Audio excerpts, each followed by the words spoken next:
Hi, my name is Adam Voss, and this is my Lab 2 for Physics 2 at Georgia Tech. Lines of charges. So for an introduction, the purpose of the lab was to determine the X's charge on a U-tape by monitoring its interactions with another piece of charge tape and with gravity.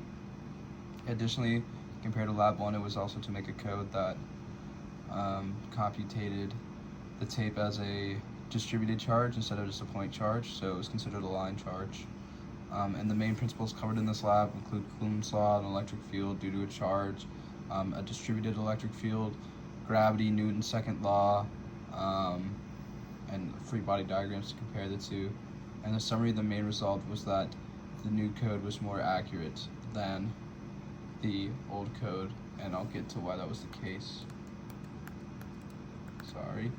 For models and formulas, an important model is the free body equilibrium diagram, which explains how forces interact on a static body, specifically the tape. Coulomb's law, of course, the universal law of gravity as well, which are similar. Newton's second law, force on a point charge due to an electric field, and of course electric field due to distributed charge along a wire, or a line charge in this case, or a one-dimensional object. Now for code assumptions, it was assumed that the distance is uniform throughout the tape, between the two tapes, and to eliminate variety in the R vector. The tape was not considered a point charge in this case, but as a line charge, and it was also not, air resistance was not considered negligible. So, for the experiment, the length of the tape was measured as 0.21 meters with a 0.18 width and a mass of 0.00021 kilograms. The main result, or distance measured from the first lab carried over to the second lab, was 0.3 centimeters. The system was taped near the suspended tape, and surroundings was everything else, including the other tape on the earth. And this lab was done by preparing two positively charged U-tapes by rubbing them, and one was suspended from the surface and the other was exposed to the bottom of the suspended tape to cause it to move.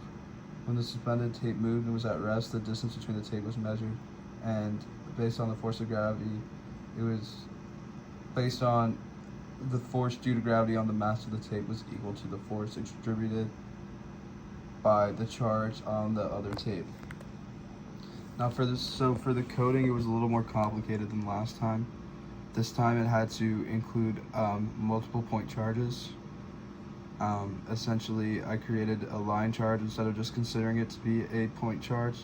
And then I also considered the top and the bottom of the tape. And I did 100 trials. The higher you go, the more specific it gets.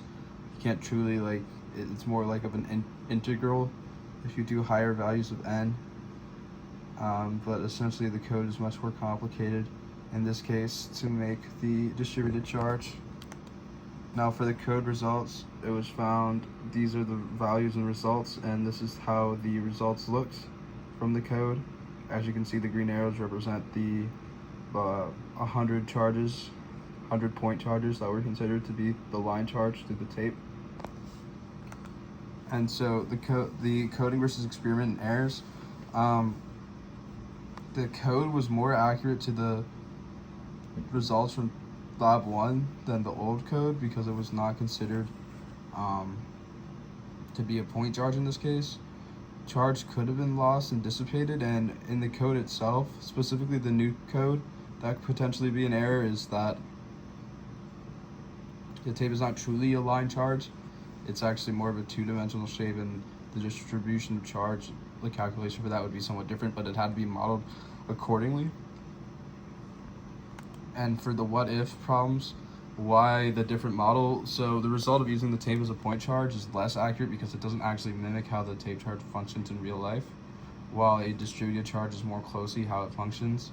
That's why it was considered to be a line tape, or the tape considered to be a line and a distributed charge, and they differ because the first model assumes the tape is a point charge, which is not necessarily the case. It is more a 3D object that has distributed charge throughout the tape.